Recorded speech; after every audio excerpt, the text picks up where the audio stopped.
Hey guys, this is Cam Interviews. We are here with From First to Last. Never thought I'd be saying that, so if you guys want to just introduce your name and position in the band for me real quick. Hi, I'm Spencer and I sing. I am Matt and I play guitar. All right, guys, so what's it feel like to be reunited as a band? How have these couple shows been going so far that you've been playing for the fans? Well, we played a couple shows and they went good, and it feels good to be back. Obviously, that's kind of a cliche answer, but, after not playing with the band for so long, it's kind of cool. You get up on stage, you're playing the songs, and it's just like, oh yeah, it's second nature. It just kind of comes back to you. But we have all these new people like Spencer and Taylor and Ernie, and now the band has this whole new life to it. And I always give people the metaphor, I guess, that a lot of bands come back after being gone for a long time, and they do a reunion, and it's the same thing again. And you'll go see it, and you're like, this is cool.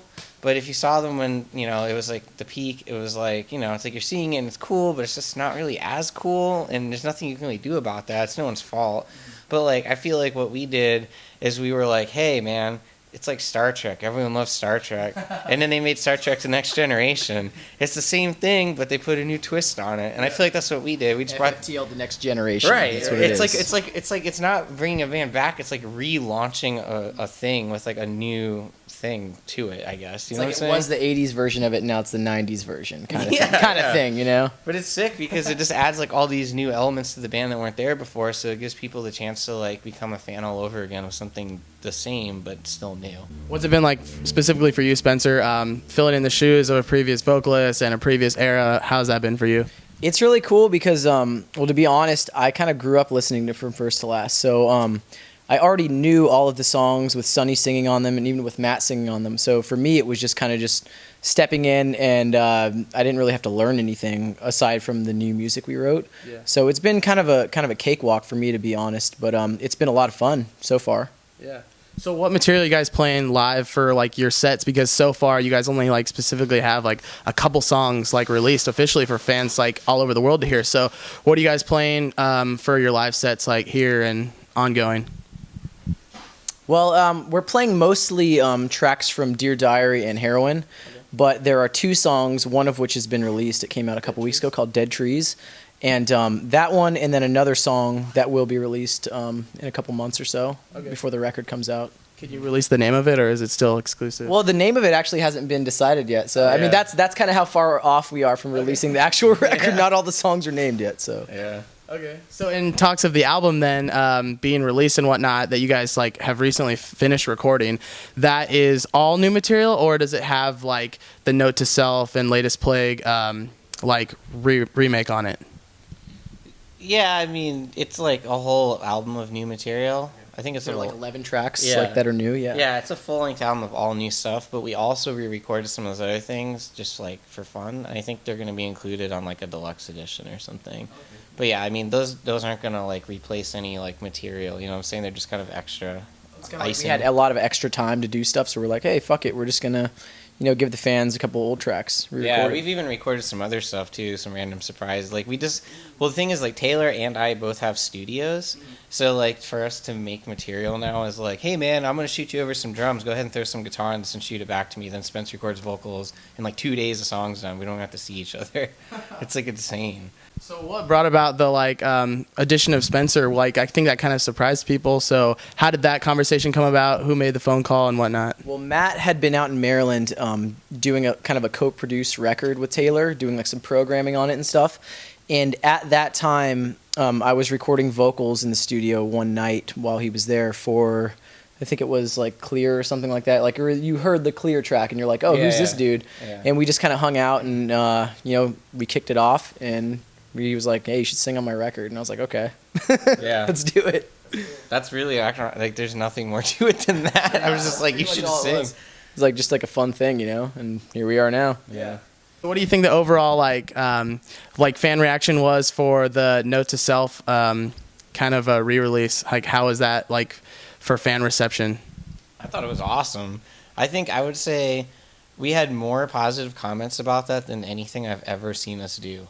Like, I mean, obviously there's going to be people that vocally don't like something, and there always are, no matter what it is. But like the percentage of positive to negative was like, I think the most I've ever seen on anything we've ever done.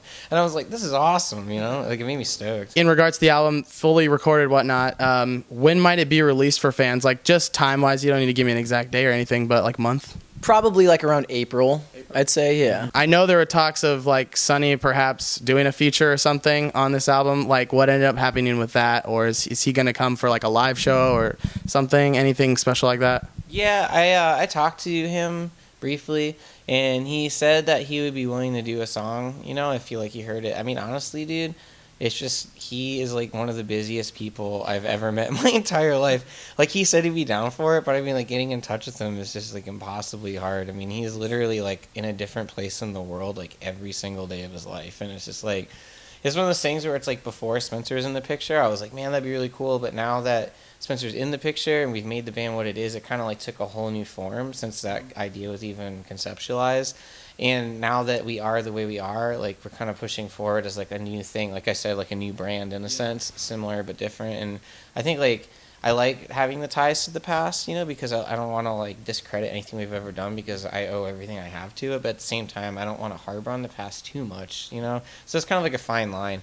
Like, if you ever wanted to do something, I don't feel like we would say no or anything. If he came out and wanted to do a live performance with us, I'd be like, fuck yeah, come on up, dude. It would be awesome, you know, like, nothing but love for that. But I mean, honestly, I just feel like he's just like this, like the busiest person I've ever met, you know. Yeah. So it's like, I don't want to like bother him or anything. Yeah. Spencer, what's it like? What was it like writing for this new record? Like, the differences between Periphery and this, like, kind of trying to stay in that kind of same vein for FFTL, and just like you don't want to like specifically leave out the old stuff like Matt was saying, but then you want to also give it a new twist. Like, what was that like? Well, honestly, I kind of just wrote to the vibe of the music, and that's usually what I do. You know, I don't have this like specific style that I throw over everything. It's like whatever the music needs, that's what I'm going to do, you know.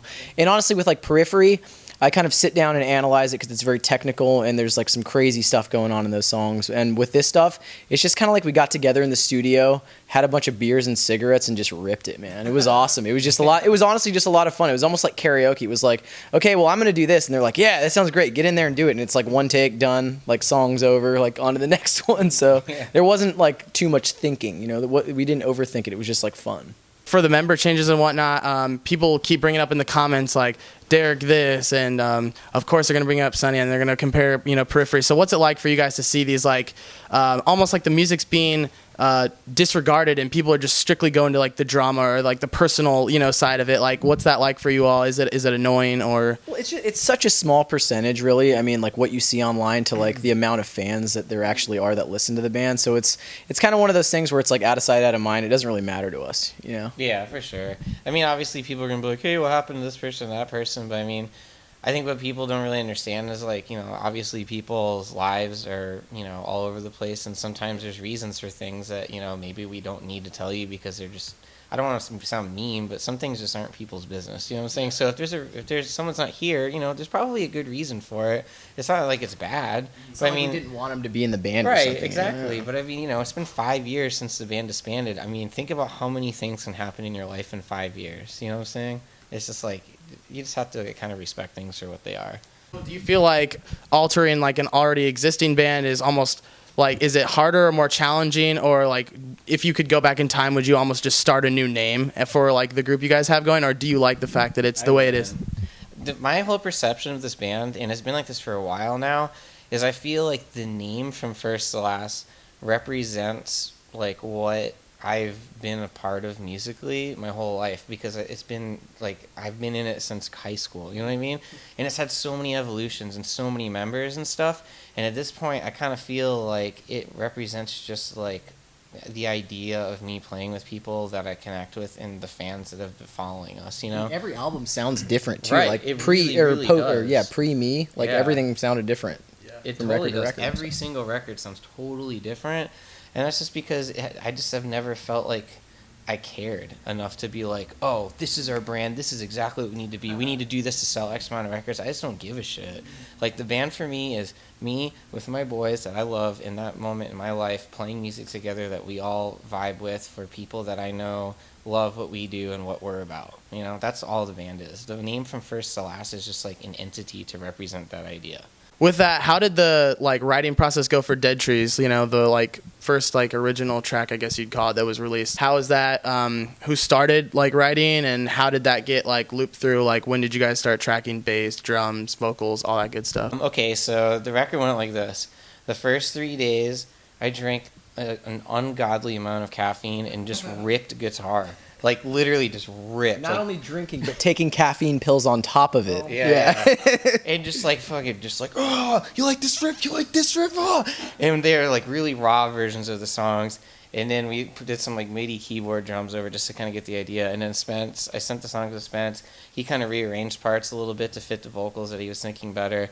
And then we kind of let him sit a little bit, and then from there we just tracked guitar, bass, drums, vocals, like pretty standard stuff. How are you gonna balance two bands? Obviously it's a question that a lot of people have always, been curious about. Well, with this band, everybody in the band has their own like career that they're focusing on and their own separate lives. So it's not something that we're trying to do. It's not like a grind that we're trying to do, like tour 6 months out of the year or anything. It's like, if we can do a tour or two a year and put out a record every couple of years, like that's kind of just a thing. They're just like for fun, go out on the road, have some fun, play some shows, and stoke some people out. That's really all we're trying to do. We're not trying to like make this like grand, fucking crazy comeback with doves flying out of our limo or anything. Like nothing like that. I mean, you think about it, like the band already did like a lot, and we reached some incredible peaks and stuff. And it's like, I don't want to say it's naive, but it's almost naive to think that we're gonna be like, yeah, we're coming back, we're gonna be bigger than we ever were. It's like, I don't know, no one expects that. You know what I mean? We're trying to have fun. It's man. Literally about just having fun. Like the whole reason we even started this up again is because one day I was at my house, I was like, man, I miss writing music like that I can play, because I've been recording bands for so long now. And like helping them with their songs and stuff, and I was like, fuck, I just need an outlet to like write my own stuff. And like that's how this even began. So it's like none of us are like seeking like the fames and fortune. It's really just like, yeah, man, we just want to rock out, have some fun, because we're all really good friends. And honestly, it's really that simple now. I think it's just like something about being the age we are and like having other things in our lives and stuff. This is just kind of like something we get to do that's like a bonus. Are there talks of any labels or anything for you guys? Where do you see from First to Last in like 2 to 3 years? Like, is kind of what I'm going for. Who's going to be pushing you guys to tour, and who's going to be pushing you to release music? We control all of that. Nobody tells us what to do, so it's kind of everything's kind of in our control. But yeah, I mean, we are talking with labels and stuff. It's nothing that we can like really talk about publicly right now, but yeah, there will be in the near future, the very near future, maybe some announcements about that, and to get our music in stores and things like that. It's hard to distribute your music without a label, like to places like Best Buy and Hot Topic, things like that. So you need a label. Yeah, unless I like quit my life and devoted all my time to doing that, which I can't, so it's like, but yeah, it just makes it more convenient.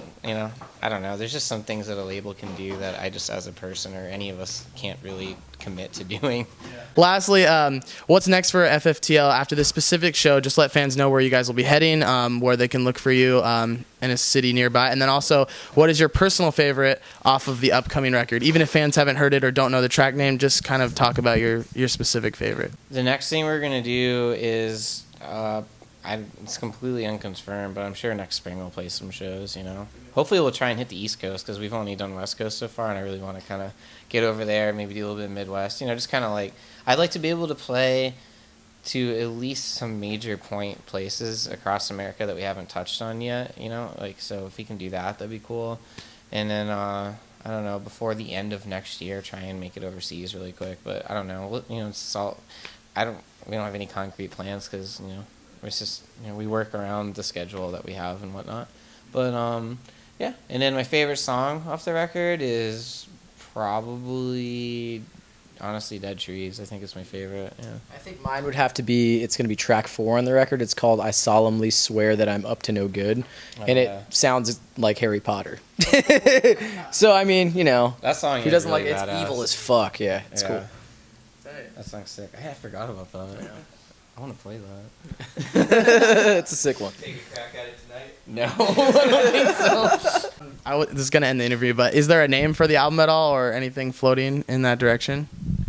Yeah, man, I think there is a name. I think we got it. I think, there's been a lot of hard thinking, but I think You know, we might. Should we say it, or should we just kind of hold off on it? No, dude, just say it. Yeah, it's gonna be called Unstable, and it's inspired by Dean Ambrose from WWE. Yep, Dean, if you're out there, I love you. I'm your brother. Very unstable. Dean Ambrose's real name is Jonathan Good, so I think we're related. I'm gonna try and get some blood work done. Do some genealogy. My mom does some genealogy. She'll help you out. You're Man, like yeah, his yeah. long lost son. Yeah, no, I'm his long lost brother. We're like the same age. He's from Ohio. That makes no sense, but I was born in like Michigan or something like that. So, yeah, it could be possible. Fans, make sure to check that out when it releases, and be on the lookout for a label announcement in the near future. And that concludes the interview. So thank you so much for having us. Thank you. And Thanks, man. yeah, this is Keim Interviews. Take it easy, guys. Later.